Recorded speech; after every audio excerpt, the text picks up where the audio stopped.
Hello guys, this is Rich TV and welcome back to my channel. But if all start the devotion guys, I'd like to shout out the following personal channel na nagpunta rito at nag-join sa devotional. Of course, I have to shout out first my members, Heart Ponsalan, Mami Rose Crop, Yang TV, Connie Vlog, and Ping Bertolpo.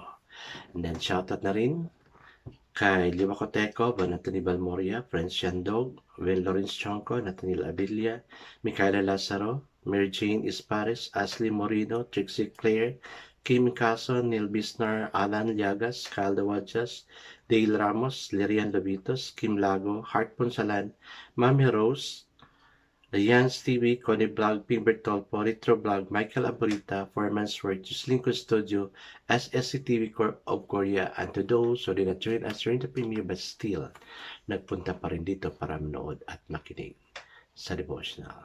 God bless us all, guys.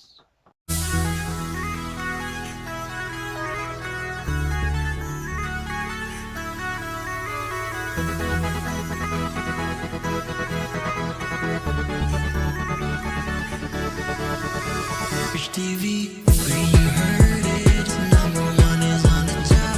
Good advice is will never stop. Rich TV, where you heard it, number one is on the top. Good advice is will never stop. Hello guys, kumusta po yung pagsisimba natin? Sana may napulot tayo mga aral doon, no? And of course, I really believe may napulot tayong aral doon. Imposible namang wala, no? We need to start our week with God so everything will be ironed out according to God's plan. And then sa day naman natin, we need to start our day with God. Of course, we need to read the Bible, meditate on it, and then pray. And of course, during the evening, siguro napagod ka na, just be a regular viewer of Rich TV sa devotional, no?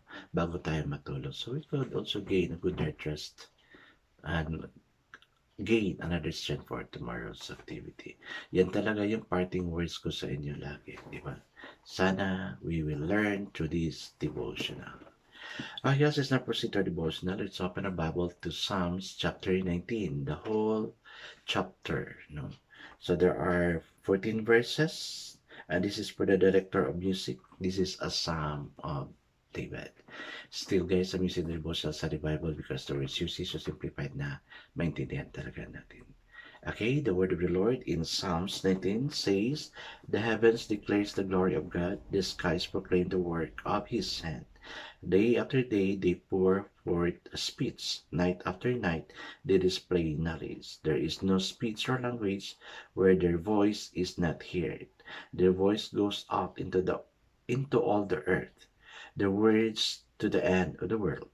In the heavens He has pitched a tent for the sun, which is like a bridegroom coming forth from his pavilion, like a champion joining to run his course. It rises at one end of the heaven and makes its circuit to the other. Nothing is hidden from its heat. The law of the Lord is perfect, reviving the soul. The statutes of the Lord are trustworthy, making the wise the simple. The precepts of the Lord are right, giving joy to the heart. The command of the Lord are radiant, giving light to the eyes. The fear of the Lord is pure, enduring forever. The endurances of the Lord are sure, altogether righteous. They are more precious than gold, than much pure gold. They are sweeter than honey, than honey from the comb. By them is your servants warm. In keeping them there is great reward. Who can discern his errors? Forgive my hidden fault. Keep your servant also from wilful sin. May they not rule over me. Then will I be blameless, innocent of great transgression. For the word of my mouth and the meditation of my heart be pleasing in your heart, O Lord, my rock and my redeemer. Amen and amen. I like the last verse, guys. No? Let the word of your mouth and the meditation of my mouth be acceptable in your sight, O Lord, my God. I guess let's not pray. Father, we thank you that All we need belongs to you, O Lord God. Your wonders are there, O God. Everything is there given to us, but yet we cannot and we do not have it, O God. It's just there. That's why, Lord, in our prayer, make us effective. Now, when we pray, we can really achieve all those things na dinidesire namin, O God. Thank you na with you nothing is impossible. With you, yan yung devotional namin the other night and kagabi to God is the miracle. May you provide the miracles of providing us the very need we have. Because everything belongs to you. All we need comes from you, O Lord God. You have placed these things in our heart, and may you continue to work with it, O God. Lord, thank you that we commit all these sins to you. In Jesus' name we pray. Amen and amen.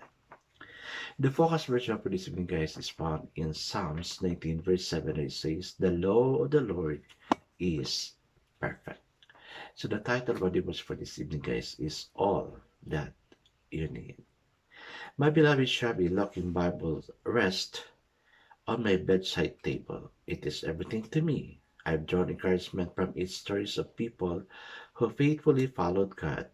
I've read its words of comfort when fear and sadness grip me. When I read its pages, I feel like I've come home. I'm in the midst of all things good, all things beautiful, and all things true and eternal. If there's anything good in me or my life, it's solely because of God and His Word. His truth and promises have saved me again and again from my sin and written self. The law of the Lord is perfect, David declares in verse 7a. God's Word revives our soul, gives us wisdom, and brings joy to our heart in verse 7 and 8. In His Word, we find truth and righteousness, and in obeying it, we're protected from sin in verse 9 and 11. Knowing His Word and following it is the greatest treasure we can ever have and the greatest pursuit we can engage in verse 10. God has graciously blessed us with so many things and people that brings great help, good, and guidance to us. But they all have their limitation and flaws. Only God's word is perfect and eternal, according to verse 7 and 9. Truly sufficient for helping us, He who God wants us to be in 2 Timothy 3:16 and 17. May obeying His truth be the all-embracing aim and deepest joy of our life. Amen and amen. Yes, we know we're struggling in reading God's Word because we're busy. Alam niyo ba kung ano yung meaning ng busy? B-U-S-Y, burden under Satan's yoke. The enemy wants us to always busy. Kasi pagdating natin sa bahay, ano na tayo? Pagod na tayo. Wala tayong time magbasa ng Bible, mag-meditate at mag-pray. Kung minsan natutulog lang tayo. Thinking na sa kakayod natin, we can gain all things. But what God's required in us is that we have to read the Bible, meditate on it, and pray. Because lahat ng pangailangan natin is galing sa Kanya. Kaya let's not be deceived, guys. No? Let's spend time with God. We're not here to suffer, but God wants us to enjoy life because life is too short for us to enjoy. Kaya let's focus ourselves in God. Tatrabaho man tayo, but of course, we need to spend time, spare time to God. So God will also give the desires of our heart. I guess let's now pray. We need your word to guide us, Lord. Give us a hunger for your truth and help us to obey them. Amen and amen. Guys, like the title, all that you need belongs to God and is in God. Hingin lang natin sa Kanya. Let's just pray and keep on praying. God bless us always because I know it's surely bless us 10 times better. This again is Rich TV. Kita-kita tayo muli at hanggang sa muli. Paalam!